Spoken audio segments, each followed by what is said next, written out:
एक समय था जब भारत में हर दूसरा घर बीएसएनएल की लैंडलाइन या मोबाइल से जुड़ा हुआ था। लोग इसे भरोसे का नाम मानते थे। लेकिन आज वही बीएसएनएल इतना पीछे छूट गई है और प्राइवेट टेलीकॉम कंपनियां इतना पूरा फायदा उठा रही है। लेकिन सवाल ये उठता है कि आखिर ऐसा कैसे हो गया? जो बीएसएनएल हमेशा ऊपर रहती थी वो अचानक से नीचे कैसे चल गई? दोस्तों, बीएसएनएल यानी भारत सरकार निगम लिमिटेड 2000 में सरकारी कंपनी बनकर उभरी। पहले ये भारत के ग्रामीण और शहरी दोनों इलाकों में फैली हुई थी। लैंडलाइन हो या मोबाइल, हर जगह बीएसएनएल की ही पहुंच थी। ग्रामीण इलाकों तक नेटवर्क पहुंचाना इसका फर्ज हुआ करता था और इसी वजह से इसे हमेशा लोगों का भरोसा मिलता रहा है। लोग सोचते थे कि बीएसएनएल से जुड़े रहने का मतलब है कि वो हमको भरोसा देगा, उससे सुरक्षा रहेगी और हमको सस्ता नेटवर्क मिलेगा। लेकिन कहानी यहाँ बदलने लगी थी जब मोबाइल डेटा एक का नया दौर आया, जिसमें 3G, 4G, स्मार्टफोन, इंटरनेट ये सब नए ट्रेंड बन गए थे। बीएसएनएल ने इस समय पर बदलाव को पकड़ने में बहुत ही देरी कर दी। Network update, data speed, coverage में निवेश कम हुआ और सबसे बड़ी कमजोरी थी सरकारी नौकरशाही और धीमी प्रक्रिया और इंफ्रास्ट्रक्चर विस्तार में महीनों लग जाते थे, जबकि प्राइवेट कंपनियां तेजी से अपना नेटवर्क फैला रही थी। बीएसएनएल की आंतरिक समस्या भी सबसे बड़ी थी। कर्मचारी लागत इतनी ज्यादा थी कि लगभग 50 से 60% खर्च सिर्फ सैलरी और भत्ता में चला जाता था। उसी के साथ निर्णय लेने में बहुत ज्यादा समय लगता था, पुराना सिस्टम था और कम मॉडर्नाइजेशन था। ये सभी मिलकर बीएसएनएल को समय के साथ पीछे ढकेल रहे थे और तब आया लैंडलाइन का धीरे धीरे फेड आउट।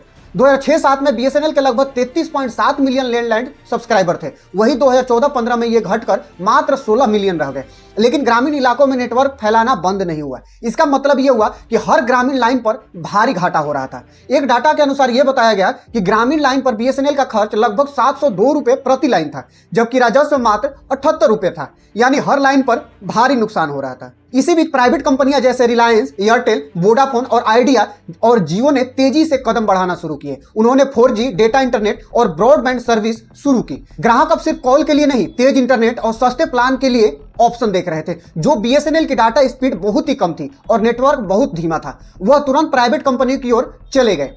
वही 2005 में बीएसएनएल का मार्केट शेयर लगभग 21% था। 2022 आते आते यह गिरकर मात्र 7 से 8% रह गया। ग्राहक संख्या और राजस्व दोनों कम हो गए। जो कभी भरोसे का नाम था वो आज हंसिए का हो गया। कोई भरोसा नहीं कर पा रहा है।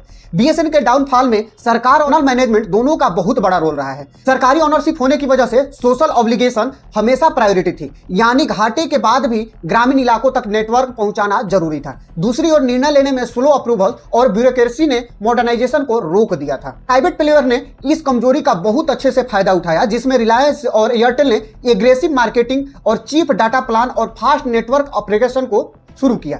जियो ने 2016 में 4G डाटा रेगुलेशन ला दिया। यूजर्स को free trials, cheap calls, high speed internet और बेटर कवरेज मिल रहा था। बीएसएनएल के लिए लेट रिस्पांस और धीमी सेवा का मतलब था कंज्यूमर को खोते जाना। इसके अलावा बीएसएनएल ने टेक्नोलॉजी अपग्रेडेशन में काफी देरी कर दी। 4G रोल आउट में लेट, स्मार्टफोन ओरिएंट ऐप और सर्विस में कमी। प्राइवेट कंपनियां जैसे जियो ने तुरंत फाइबर, 4G और ब्रॉडबैंड पर फोकस किया। यूजर जल्दी ही माइग्रेट होने लगे।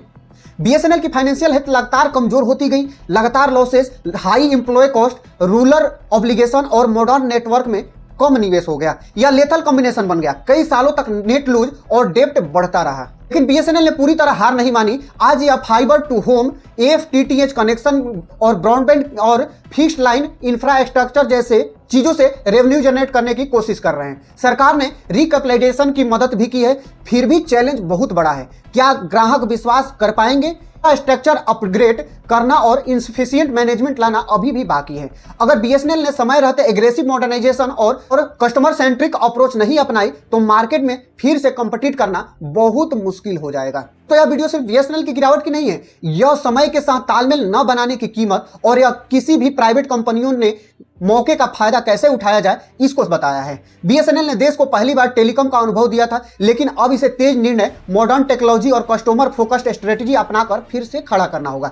क्या बीएसएनएल फिर से अपने पुराने दिन याद दिला पाएगी या इतिहास में सिर्फ याद बनकर रह जाएगी? ये तो आगे आने वाला समय ही बताएगा। आपको हमारा ये वीडियो कैसा लगा कमेंट बॉक्स में जरूर बताइए। चैनल को सब्सक्राइब जरूर कीजिए और आपके अनुसार बीएसएनएल के डाउनफॉल में किसका सबसे बड़ा हाथ है कमेंट में जरूर बताइए। मिलते हैं अगले वीडियो में, तब तक के लिए धन्यवाद।